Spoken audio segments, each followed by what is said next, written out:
누가복음 4장 31절부터 41절의 말씀을 우리 하나님께서 우리 공동체에 주심을 믿고 제가 읽도록 하겠습니다. 갈릴리의 가버나움 동네에 내려오사 안식일에 가르치심에 그들이 그 가르침에 놀라니 이는 그 말씀이 권위가 있음이로라.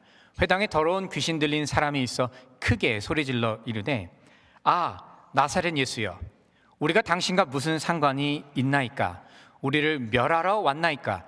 나는 당신이 누구인 줄 아오니 하나님의 거룩한 자니이다. 예수께서 꾸짖어 이르시되 잠잠하고 그 사람에게서 나오라 하시니 귀신이 그 사람을 무리 중에 넘어뜨리고 나오되 그 사람은 상하지 아니한지라. 다 놀라 서로 말하여 이르되 이 어떠한 말씀인고 권위와 능력으로 더러운 귀신을 명함에 나가는도다 하더라. 이에 예수의 소문이 그 근처 사방에 퍼지니라. 예수께서 일어나 회당에서 나가사 시몬의 집에 들어가시니 시몬의 장모가 중한 열병을 앓고 있는지라. 사람들이 그를 위하여 예수께 구하니 예수께서 가까이 서서 열병을 꾸짖으신데 병이 떠나고 여자가 곧 일어나 그들에게 수종드니라. 해질 무렵에 사람들이 온갖 병자들을 데리고 나오매 예수께서 일일이 그 위에 손을 얹으사 고치시니 여러 사람에게서 귀신들이 나가며 소리질러 이르되 당신은 하나님의 아들이니이다. 예수께서 꾸짖으사 그들이 말함을 허락하지 아니하시니 이는 자기를 그리스도인 줄 알미니라.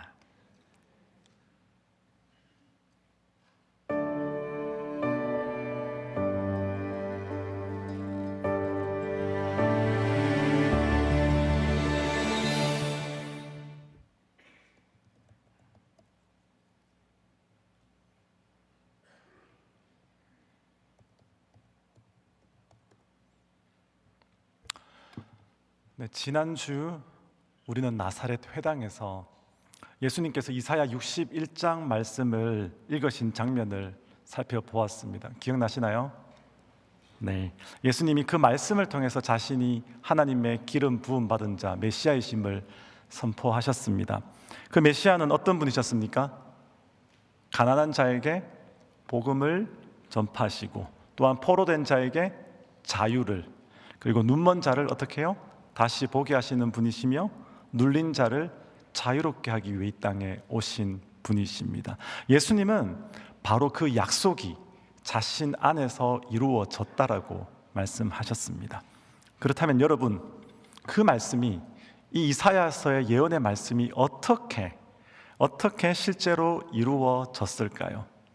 오늘 본문은 그 질문에 대한 대답입니다. 예수님은 이제 갈릴리 가버나움으로 위치를 옮기십니다. 나사렛에서 갈릴리 가버나움으로 가시는데 거기서 하나님 나라의 말씀을 전파하시고 귀신을 쫓아내시고 병자를 고치시는데 이 모든 일을 권위 있는 당신의 말씀으로 행하십니다. 오늘 아침 이 말씀을 통해 우리 모두가 다시 한 번 더 권위 있는 하나님의 말씀 앞에 서는 시간 되기를 간절히 바랍니다. 이 말씀을 통해 저와 여러분이 더 말씀을 가까이 하고 또 말씀이 우리에게 무엇을 원하고 있는지 깨닫는 시간 되기를 주님의 이름으로 축원드립니다. 자, 첫 번째로 예수님의 말씀에는 권위가 있습니다. 예수님의 말씀에는 권세가 있고 능력이 있습니다. 자, 오늘 본문을 보시면 귀신이 떠나가고 그리고 병자가 고침받는 장면이 먼저 눈에 들어오죠. 그러나 누가는 그러한 기적적인 사건들보다 먼저 예수님의 가르치심을 강조하고 있습니다. 왜냐하면 예수님이 귀신을 쫓아내시고 그리고 병자를 고치시는 그 능력은 예수님의 권위 있는 능력 있는 말씀과 떨어질 수 없는 부분이기 때문입니다. 그래서 예수님은 먼저 말씀으로 가르치시고 그리고 그 권위 있는 말씀에 이어 그 말씀의 능력으로 귀신을 쫓으시고 병자를 고쳐주십니다. 우리 32절을 한번 보겠습니다. 그들이 그 가르치심에 놀라니 이는 그 말씀이 권위가 있음이라. 무엇이 권위가 있다고요? 예수님의 말씀이, 가르치는 말씀이 권위가 있다고 이야기합니다. 누가는 지금 예수님께서 귀신을 쫓아내었기 때문에 예수님의 말씀이 권위 있게 보인다, 그리고 병자를 고치셨기 때문에 예수님의 가르침이 권위를 얻게 되었다고 말하지 않습니다. 그 기적의 사건들을 다루기 이전에 오히려 누가는 먼저 예수님이 하신 말씀 자체가 권위가 있고 능력이 있고 권세가 있음을 먼저 분명하게 선포해주고 있습니다. 같은 내용을 여러분 마가복음 1장 22절에는 이렇게 기록하고 있어요. 무사람이 그의 교훈에 논란이 이는 그가 가르치시는 것이 권위 있는 자와 같고 서기관들과 같지 아니하다라고 말씀하고 있습니다. 이제는 예수님의 가르침을 누구와 비교하고 있습니까? 서기관들과 비교하고 있어요. 서기관들의 가르침은 권위가 없지만 예수님의 가르침은 권위가 있다라는 거죠. 그렇다면 여러분, 당시의 서기관들은 무엇을 어떻게 가르쳤을까요? 당시의 서기관들은 여러분 말씀을 너무나 잘 알고 연구하는 학자들이었습니다. 전통을 따라 말씀을 해석했고 이 구약의 말씀 있죠. 구약의 말씀, 그 말씀에 대한 랍비의 해석을 발전시켜 오던 그런 사람들이었고 더 나아가 그 규정들을 삶의 여러 영역에 세밀하게 적용하던 그러한 사람들이었습니다. 그래서 예수님도 마태복음 23장을 보시면 이제 서기관과 바리새인들의 말하는 것, 가르치는 것, 그것은 행하고 지키라고 말씀하고 있습니다. 그러니까 서기관들이 가르쳤던 그 모든 것들이 잘못된 것은 아니에요. 그들은 성경을 깊이 연구했고 전통을 따라 해석하고 말씀에 잘 적용하려고 했습니다.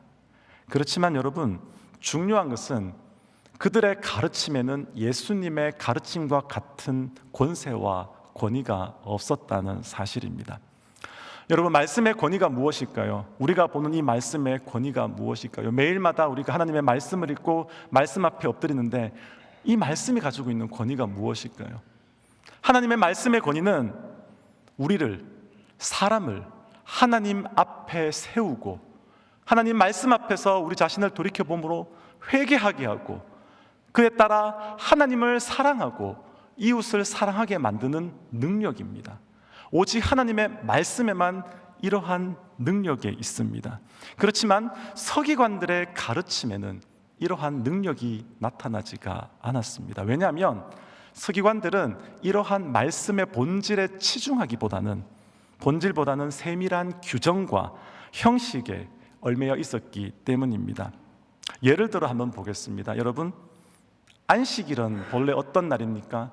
안식일은 하나님 안에서 우리가 참된 쉼을 얻고 하나님의 백성답게 기쁨으로 살아가기 위해 주신 거룩한 날이지 않습니까? 그런데 시간이 지나면서 사람들이 안식일을 거룩하게 지키는 것이 무엇인가 거기에 몰입하게 되었어요. 그래서 안식일에는 얼마를 걸어야 할 것인지, 그리고 무엇이 일이 되고 일이 되지 않는지, 더 나아가 어떤 행동이 금지되고 어떤 행동이 허용되는지 세밀하게 따지게 되었어요. 예를 들어서 유대 전통에서는 유대인들이 안식일에 걸을 수 있는 거리를 제한했는데 안식일에는 900m에서 1km 그 사이만 걸을 수가 있었어요. 그 이상을 걸어가면 노동이고 그렇기 때문에 안식일을 범하는 것이 되었습니다.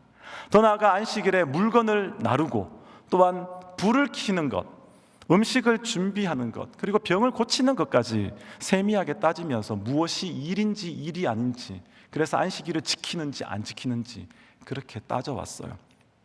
물론 처음에는 하나님의 말씀을 조금 더 잘 지키기 위한 노력으로 그렇게 했겠죠. 그러나 시간이 지나면서 안식일이 가지고 있던 그 본질, 곧 하나님 안에서 우리가 기쁨을 누리고 쉼을 누리고 또 하나님의 그 은혜 가운데서 긍휼과 자비를 베풀어야 하는 그 생명과 기쁨의 의미, 그 의미는 다 사라지고 무엇을 했냐 하지 않았냐, 그리고 했는데 안 한 것에 대해서, 하지 않았는데 해야 되는데 하지 않은 것에 대해서 정죄하고 비난함으로써 안식일을 주신 하나님의 그 본래의 의미가 훼손되고 만 것이었습니다. 그러니까 저도 성지순례를 갔을 때 비슷한 경험을 한 적이 있어요. 한 2번 정도 성지순례를 갔었는데 제가 이 오늘 본문의 말씀과 같은 배경이에요. 가버나움에 갔었어요. 가버나움에 가서 이제 낮 동안 재미있게 이제 성지 순례를 하고 난 다음에 저녁에 호텔에 들어갔어요. 근데 그날이 금요일, 그러니까 안식일이었습니다. 근데 호텔에 들어가서 이제 방으로 가기 위해서 엘리베이터 앞에 섰는데 엘리베이터를 누르면 문이 열리잖아요. 이제 문을 열고 엘리베이터 안으로 들어갔어요. 근데 제 뒤로 유대인 부부가 따라 들어왔어요. 그러니까 저는 이제 가려고 하는 방 호수를 눌렀는데 이분들이 저한테 이거 좀 눌러주세요라고 말을 하더라고요. 왠지 아십니까? 왜일까요? 그 사람은 누르면 안식일을 범하는 것이니까 제한테 눌러달라고 하더라고요. 물론 모든 유대인들이 다 그렇지는 않아요. 그렇지만 여전히 오늘날에도 정통 유대인들은 안식일에 집에 전기 스위치 있죠. 그걸 켜고 끄는 것, 그리고 방금 제가 말씀드린 엘리베이터에 이거 버튼을 누르는 거 하나까지도 일종의 노동으로 보고 피하려고 하는 사람들이 있습니다. 여러분 웃으셨는데 여러분은 안 그렇습니까? 한번 잘 생각해 보십시오. 안식일은 생명을 살리고 하나님 안에서 쉼을, 평안을 누리는 날인데 우리도 신앙생활을 잘 하려고 안식일을, 그러니까 주일을 잘 지키려고 하려고 하다 보니까 어떤 경우에는 율법주의적인 신앙으로 갈 때도 가끔 있습니다. 항상 그렇지는 않지만 가끔 있어요. 그래서 이 주일날 내가 열심히 신앙생활 잘하면 되는데 누군가가 주일을 범하는 것처럼 보이면 우리 마음속에 어떤 마음이 생깁니까? 에이, 쟤 주일을 거룩하게 지켜야지, 이제 이런 마음이 우리 마음속에 올라오지 않습니까? 이런 마음 우리에게도 있습니다. 율법주의적인 마음 우리에게도 있을 수 있습니다. 그렇지만 여러분, 이와는 달리 우리 주님은 이 땅에 오셔서 항상 성경의 본래의 의미를 가장 정확하게, 가장 온전하게 드러내셨습니다. 특히 사람의 전통과 형식이 하나님의 말씀의 본질인 사랑과 생명과 긍휼을 가릴 때에는 그것을 드러내시고 강력하게 책망하셨죠. 여러분, 예수님이 가장 그 유대인들로부터 비판을 받았던 게 무엇인지 기억나십니까? 네가 선생으로서 안식일을 어긴다였습니다. 왜요? 예수님이 안식일에 뭐 하셨습니까? 병자를 고쳤잖아요. 병자를 고친 것을 무엇이라 했어요? 너 왜 안식일에 일하냐고 했어요. 그러면서 하는 말이, 야, 일할 수 있는 날이 6일이 있는데 그날 일하지 왜 안식일 날 일하느냐. 본질을 잃어버린 그들에게 예수님께서는 신랄하게 비판을 하셨었죠. 바로 이러한 측면에서 예수님의 가르침이 서기관들과 당시의 교사들과 달랐던 것입니다. 예수님은 말씀의 주인이십니다. 예수님은 말씀의 성취자이십니다. 예수님은 그렇기에 그 말씀의 권위로 이 땅에 오셔서 말씀의 온전한 의미를 밝혀주셨습니다. 그렇기에 여러분, 이 예수님의 말씀 있죠. 이 하나님의 말씀, 성경 말씀이 선포될 때에는, 예수님이 말씀을 증거하실 때는, 말씀하실 때에는 항상 성령의 능력과 위엄과 권위가 나타났고, 그래서 그 말씀을 듣는 사람들은 항상 갈림길에 서게 되었습니다. 어떤 갈림길일까요?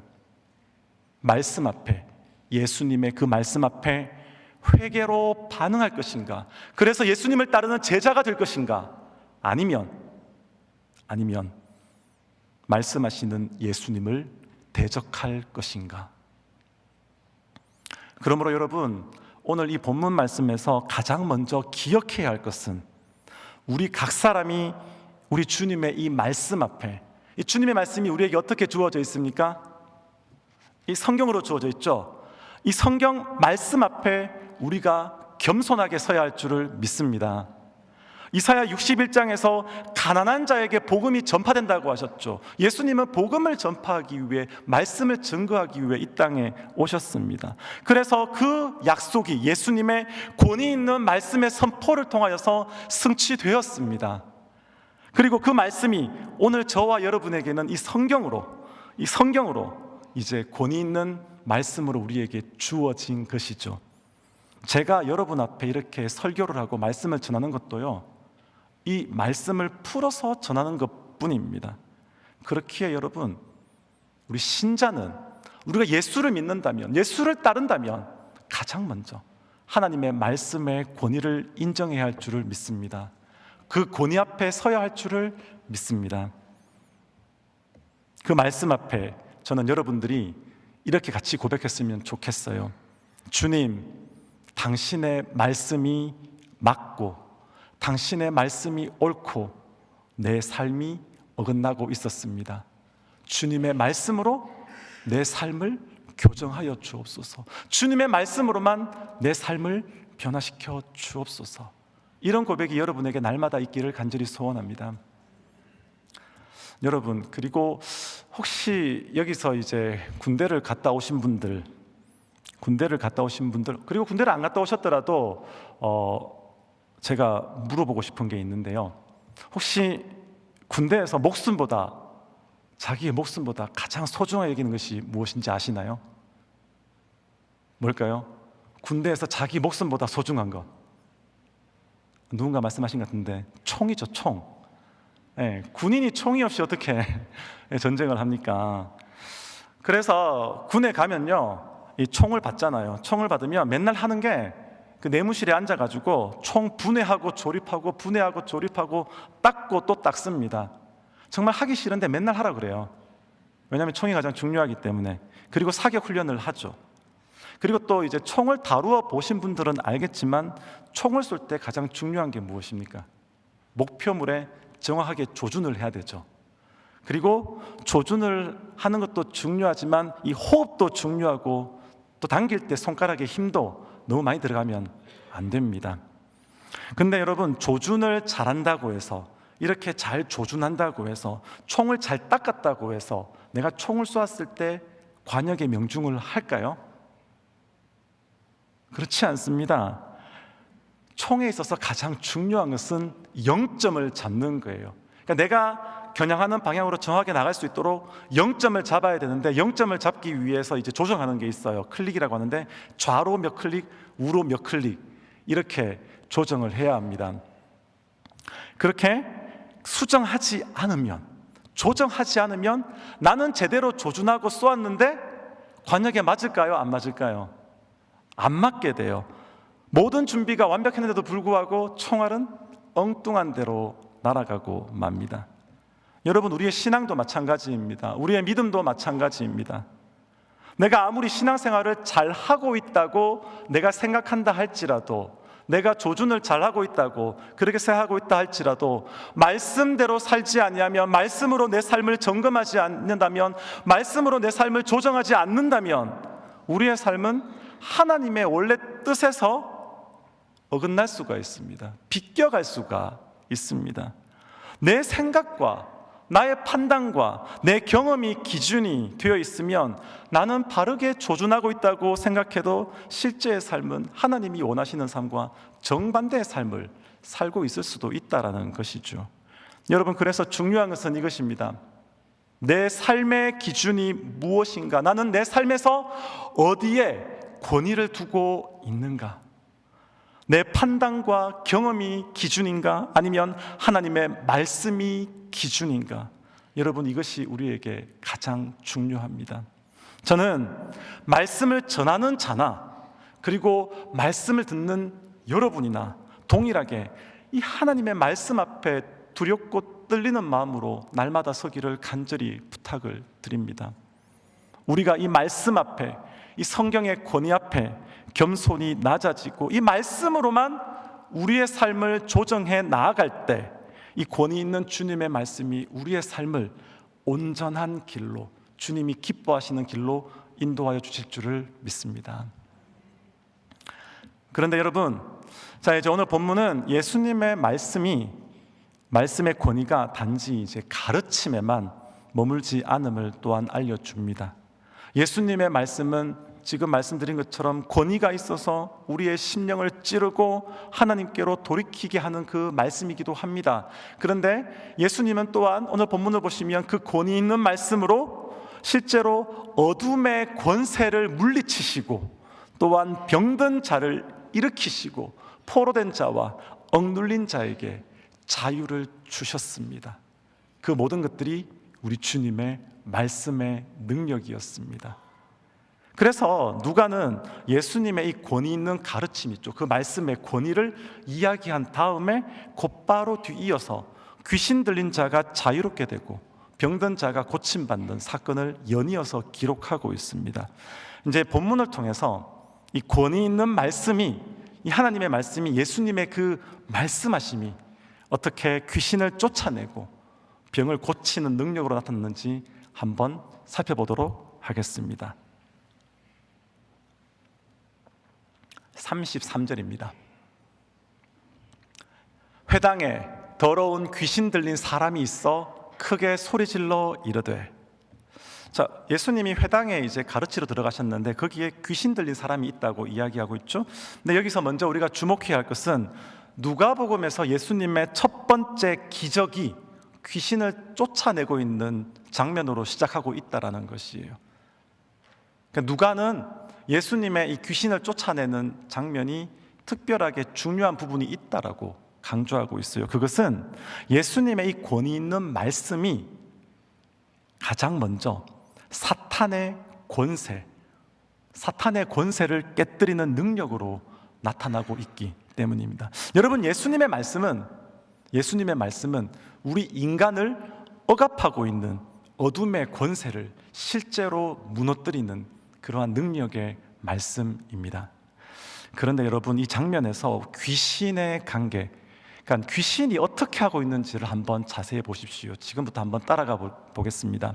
34절을 보시면 귀신이 이렇게 말해요. 아, 나사렛 예수여, 우리가 당신과 무슨 상관이 있나이까?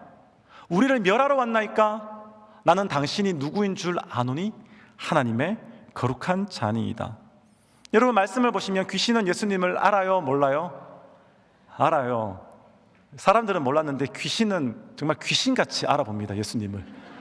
예수님이 진짜 메시아인지. 그래서 예수님을 하나님의 거룩한 자라고 부를 뿐만 아니라 41절을 보시면 또 뭐라고 이야기합니까? 당신은 하나님의 아들이다. 당신은 하나님의 거룩한 자요, 하나님의 아들이다. 그렇게 말하면서 귀신은 예수님 앞에서 두려워 떱니다. 예수님의 말씀 앞에 자신들의 권세가 무너질 것을 깨달았기 때문입니다. 여러분, 오늘날도 마찬가지입니다. 귀신이 두려워하는 것 사람의 능력 아닙니다. 귀신은 오직 예수님의 이름만 두려워합니다. 또 귀신은 진정으로 예수님을 믿고 예수님의 말씀 아래 서 있는 자, 지금 예수님을 구주로 모신 이 자리에 예배드리는 여러분들을 두려워합니다. 믿으십니까? 귀신은 여러분들을 두려워해요. 여러분들이 귀신을 두려워할 거 없어요. 이 사실을 믿으시기 바랍니다. 그런데 여러분, 두려워한다고 해서, 귀신이 예수님을 두려워했다고 해서 가만히 있는 것은 아니었습니다. 귀신은 예수님을 두려워하면서도 끝까지 대적을 합니다. 말씀을 보세요. 귀신이 예수님께 34절에서 이렇게 말합니다. 우리가 당신과 무슨 상관이 있나이까? 이 귀신의 대답인 거예요. 이 말은 왜 우리 일에 간섭하십니까? 이거 당신 일 아니잖아요. 왜 간섭하고 있습니까? 왜 우리를 괴롭게 하십니까? 라는 그러한 의미입니다. 지금 귀신이 예수님께 항의하고 있는 거예요. 두려워 떠는 가운데에도 예수님께 항의하고 있어요. 왜 나를 건드립니까? 왜 내 영역에 들어오고 있습니까? 왜 나를 괴롭힙니까? 이게 귀신이에요. 지금 누가 누구를 괴롭히고 있습니까? 한번 생각해 보십시오. 누가 누구를 괴롭히는 거예요? 귀신이 그 사람을 괴롭히는 거잖아요. 근데 귀신이 그 사람의 입을 빌어가지고 공개적으로 사람들 앞에서 이렇게 이야기하는 거예요. 왜 우리를 괴롭히고 있습니까? 귀신의 관계를 잘 보셔야 돼요. 그리고 이어서 귀신은 이렇게 말합니다. 우리를 멸하러 왔나이까? 우리를 멸하러 왔나이까? 여기서 우리라는 말은 두 가지로 이해될 수 있어요. 첫 번째는 악한 영들 세계 전체, 그러니까 귀신들 전체 총합을 이야기할 수 있어요. 그러니까 다른 성경을 보시면 귀신을 보고 군대라고 이야기하죠. 그러니까 귀신들, 그러니까 우리를 당신이 멸하러 오셨습니까? 라고 말하는 것도 있고, 또 더 나아가 하나 더 알아볼 수 있는 것은 그러니까 귀신이 지금 누구의 몸속에 있습니까? 어떤 사람의 몸속에 있죠. 그러니까 우리라는 게 당신 예수님께서 우리 귀신과 그리고 이 사람을 멸하러 왔습니까? 라고도 이제 예수님께 따지는 거예요. 그러니까 이런 거죠. 예수님께 도전하는 거죠. 우리를 멸하려면 그러니까 귀신뿐만이 아니라 그러니까 귀신들을 멸하려면 그 세력을 예수님께서 쫓아내시려면 이 사람도 함께 멸해야 할 것입니다. 왜냐하면 내가 이 사람을 잡고 있으니까, 이 사람은 내 것이니까. 예수님, 나를 쫓아보낸다고요? 그러면 이 사람도 죽어요라고 예수님께 지금 대적하고 있는 것입니다.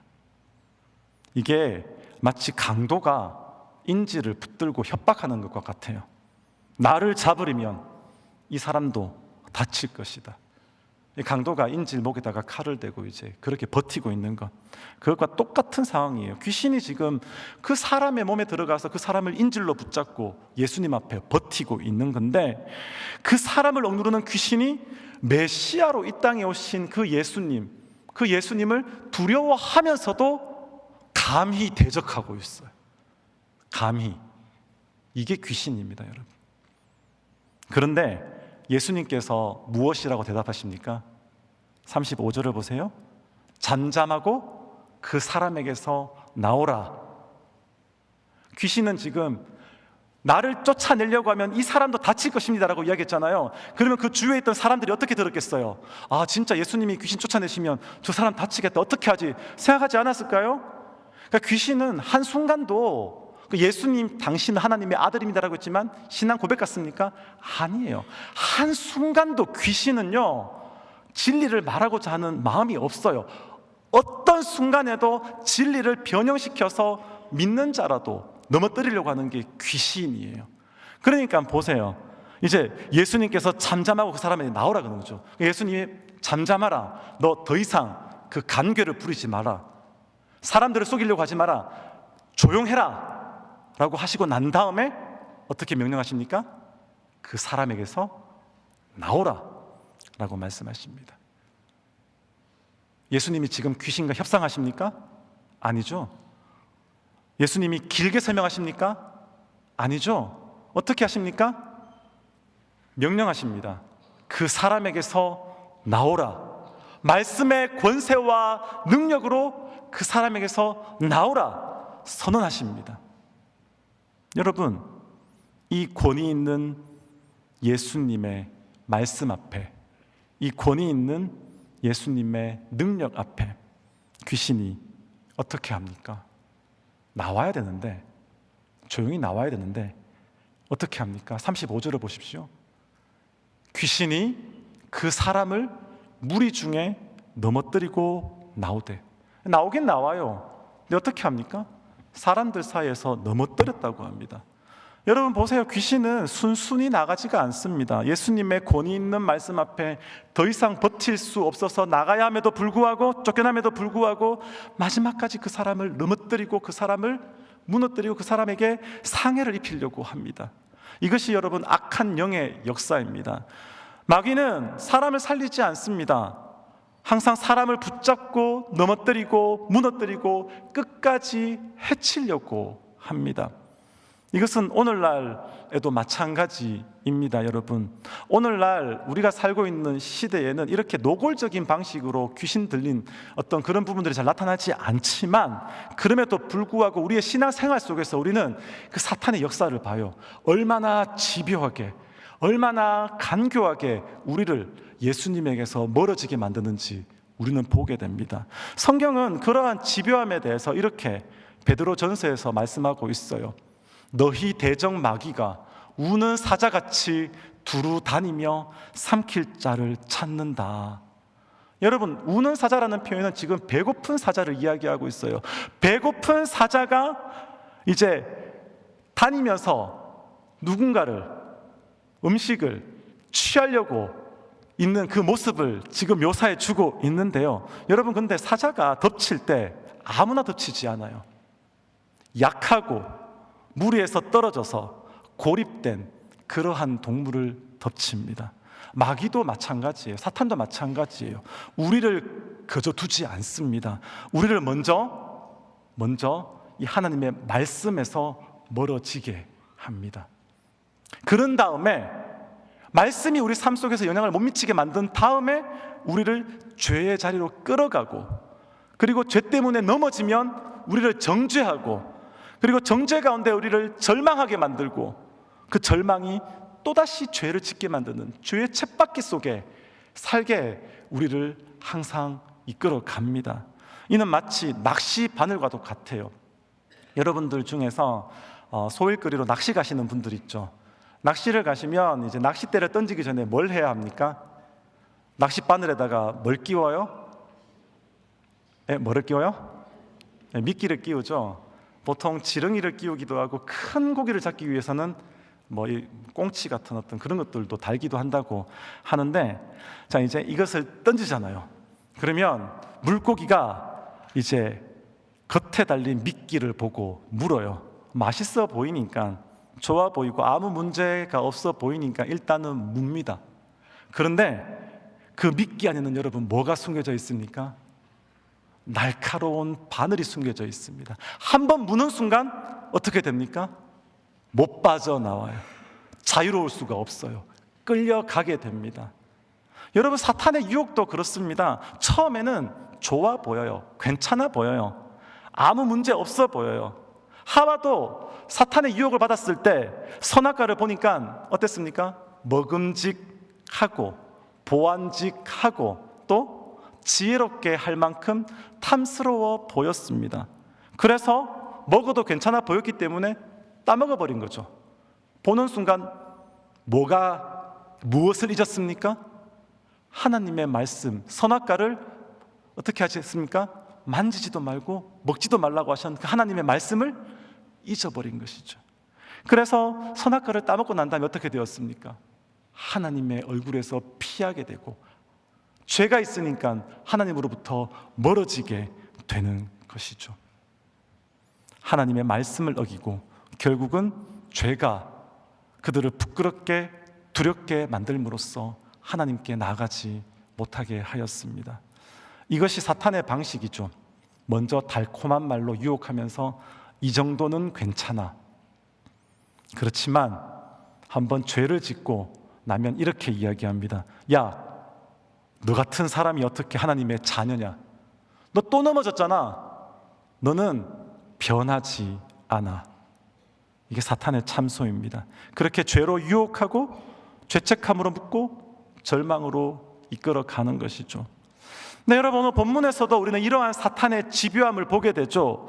그 한 사람의 인생을 송두리째 억누르고 파괴해왔던 그 귀신이 예수님의 권위 있는 말씀 앞에 이제 쫓겨나면서도 마지막까지 어떻게 합니까? 그 사람을 넘어뜨립니다. 어떻게든 해치려고 합니다. 끝까지 무너뜨리려고 하는 것, 이것이 마귀의 전략입니다. 그러나 여러분, 너무나 감사한 것이 있죠. 너무나 감사한 것은 그러한 악한 영의 역사를 우리 주님께서 막아주신다는 사실입니다. 우리 35절 하반부를 보겠습니다. 35절 하반부, 제가 파랗게 이제 칠한 부분이 있는데 다 함께 읽을까요? 시작. 그 사람은 상하지 아니한지라. 어떻게 되었다고요? 안 상했대요. 귀신이 얼마나 강력하게 그 사람을 넘어뜨리려고 했겠습니까? 그런데 그 사람은 상하지 않았습니다. 귀신이 끝까지 해치려고 했지만 예수님이 그 사람을 지켜주셨습니다. 귀신은 마지막까지 넘어뜨리려고 했지만 예수님은 그 사람을 상하지 않게 보호해 주셨습니다. 여러분, 이것이 권위 있는 예수님의 말씀의 능력입니다. 예수님은 말씀을 하시기만 하시는 분이 아닙니다. 말씀을 하시고 난 다음에 그 말씀을 지키시는 분이십니다. 악한 영을 물리치시고 병자를 고치시고 그 일을 통하여서 예수님이 이 땅에 구원자로 오셨음을 실제로 보여주신 그 능력의 하나님이십니다. 이제 이 광경을 지켜봤던 사람, 이렇게 고백하죠. 36절을 보겠습니다. 다 놀라 서로 말하되 이 어떠한 말씀인고 권위와 능력으로 더러운 귀신을 명함에 나가는도다. 이 모든 능력이 어떤 능력이라고요? 권위와 능력으로 이루어진 말씀이다. 예수님의 입에서 선포된 그 말씀의 능력으로 이 놀라운 역사가 일어났다라고 성경이 분명히 우리에게 이야기하고 있습니다. 여러분, 예수님의 말씀은 죄인을 멸하는 말씀이, 죄인을 정죄하는 말씀이 아닙니다. 예수님의 말씀은 죄인을 붙들고 있는 악의 권세를 깨뜨리는 말씀입니다. 예수님은 죄인을 멸하러 오신 것이 아니라 죄인으로부터 그 사탄의 권세를 깨뜨리고 그 죄인을 구원하여 영생을 얻게 하기 위해 이 땅에 오신 분이십니다. 그 은혜 때문에 여러분 이 자리에 계신 거 아닙니까? 그 은혜 때문에 우리가 예배 드리는 것 아닙니까? 그 은혜 때문에 우리가 자유함을 누리고 있지 않습니까? 그래서 성경은 이렇게 말합니다. 로마서에서 그러므로 이제 그리스도 예수 안에 있는 자에게는 결코 정죄함이 없나니. 없습니다. 정죄함이 없습니다. 여러분, 사탄은 정죄합니다. 그렇지만 하나님은 그리스도 안에 있는 자를 의롭다 하십니다. 사탄은 너는 끝났다라고 이야기합니다. 그러나 성경은 그리스도께서 너를 위해 죽으셨고 다시 살아나셨다고 말합니다. 사탄은 우리를 절망으로 이끌어가지만 주님의 말씀은 우리를 다시 십자가 앞으로, 다시 은혜의 자리로 부르십니다. 그러므로 사랑하는 성도 여러분, 제가 간절히 바라는 것이, 여러분 신앙생활 하다가 뭔가 좀 잘못하고 힘든 일이 있으면 분명히 여러분의 신앙의 양심과 어떤 신앙의 어떤 고민 가운데 많이 힘들어할 때가 있을 거예요. 때로는 너무 자괴감이 들고 내가 이거밖에 안 돼, 그럴 때가 분명히 있을 수도 있어요. 그렇지만 여러분, 간절히 바라는 것은 여러분 옆에서 여러분을 참소하는 사단의 참소보다 우리 주님의 말씀을 더 크게 받으시기를 간절히 부탁드립니다. 죄의 정죄보다 복음의 선언, 내가 너를 구원했다라는 그 복음의 선언을 더욱더 붙드시기 바랍니다. 넘어질 수 있어요. 쓰러질 수 있어요. 죄를 지을 수 있어요. 중요한 것은 내가 넘어졌을 때 나를 정죄하는 사탄의 그 참소에 귀를 기울이는 것이 아니라 여전히 우리를 사랑하시고 붙드시는 그 주님을 바라보고 내가 다시 일어서야지, 내가 다시 힘을 내야지, 내가 다시 회개하며 주님께 나아가야지, 그러한 마음으로 나아가는 저와 여러분 되기를 간절히 소원합니다. 원래 마지막으로 이제 인간의 몸을 짓누르는 질병과 죽음의 그림자, 이 부분도 있는데 이 말씀은 다음 주에도 다르기 때문에 이제 이 말씀은 다음 주로 넘기고 오늘 말씀을 마무리하도록 하겠습니다. 여러분, 오늘 말씀을 통하여서 우리 주님의 그 말씀이, 또 우리에게 주신 이 성경 말씀이 권위가 있음을, 능력이 있음을 우리가 살펴보았습니다. 여러분, 우리 인생에 있어가지고 여러분의 삶에 있어서 정말 이 성경 말씀이, 하나님의 말씀이 최종 권위가 되기를 간절히 부탁드립니다. 그 말씀을 의지함으로 우리를 죄와 사망에서 건져주시고 지금도 우리를 붙드시는, 우리의 영혼을 날마다 기쁘게 하시는 그 은혜 가운데 날마다 믿음으로 나아가시기를 주님의 이름으로 축원드립니다. 기도하겠습니다. 하나님, 우리는 약합니다. 때로는 죄 가운데 쓰러집니다. 그래서 사탄은, 마귀는 우리를 정죄합니다. 그러나 그리스도 예수 안에 있는 자에게는 결코 정죄함이 없다 말씀하셨사오니 그 말씀을 믿고 나아가는 주의 백성들 한 사람 한 사람에게 참 자유를 허락하여 주시옵소서, 참 생명을 허락하여 주시옵소서, 참 능력으로, 예수 믿는 능력으로 이 험한 세상을 살아갈 수 있게 하여 주시옵소서. 그리하여 주님은 살아계시다, 주님은 지금도 나와 함께 하시다 고백하는 신앙인들 될 수 있도록 인도하여 주옵소서. 감사하며 예수님 이름으로 기도합니다. 아멘. 우리 다 함께 일어나셔서 예수님의 이름의 권세를 찬양하도록 하겠습니다.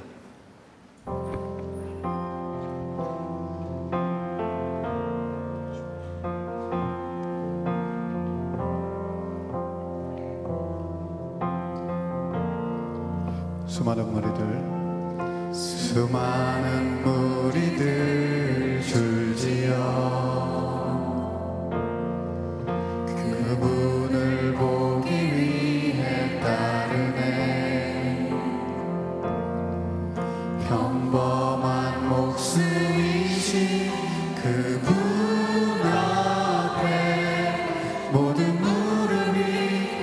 경배하네. 모든 문제들 하나하나 죽음까지도 힘을 잃고 생명의 근원 되신 예수 이름 앞에 모든 권세들 굴복하네. 예수 이름 높이세.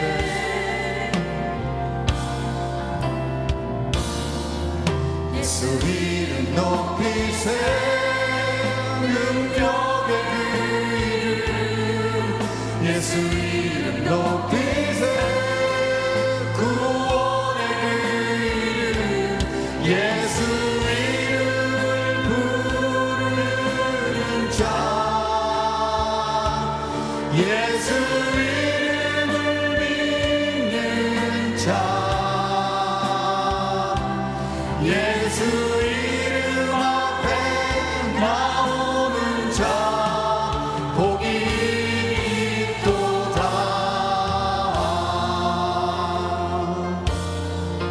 나의 계획이 실패하고 나의 소망이 끊어질 때 삶의 주관자 되신 그분 앞에 나의 무릎을 꿇어 경배하네. 삶을 무게 맡길 때 비로소 나의 마음 평안해. 구원의 반석 되신 예수의 이름을 소리 높여 찬송하네. 우리 주님의 이름을 크게 높이도록 하겠습니다. 예수 이름 높이세. 능력의 그 이름 예수 이름 높이세. 구원의 그 이름 예수 이름을 부르는 자 예수 이름을 믿는 자 예수 이름 앞에 나오는 자 복이 있고. 한 번 더 고백합니다. 예수 이름 그 이름 높이세. 예수 이름 높이세. 능력의 그 이름 예수 이름 높이세. 구원의 그 이름 예수 이름을 부르는 자 예수 이름을 믿는 자 예수 이름 앞에 나오는 자 복이 있도다.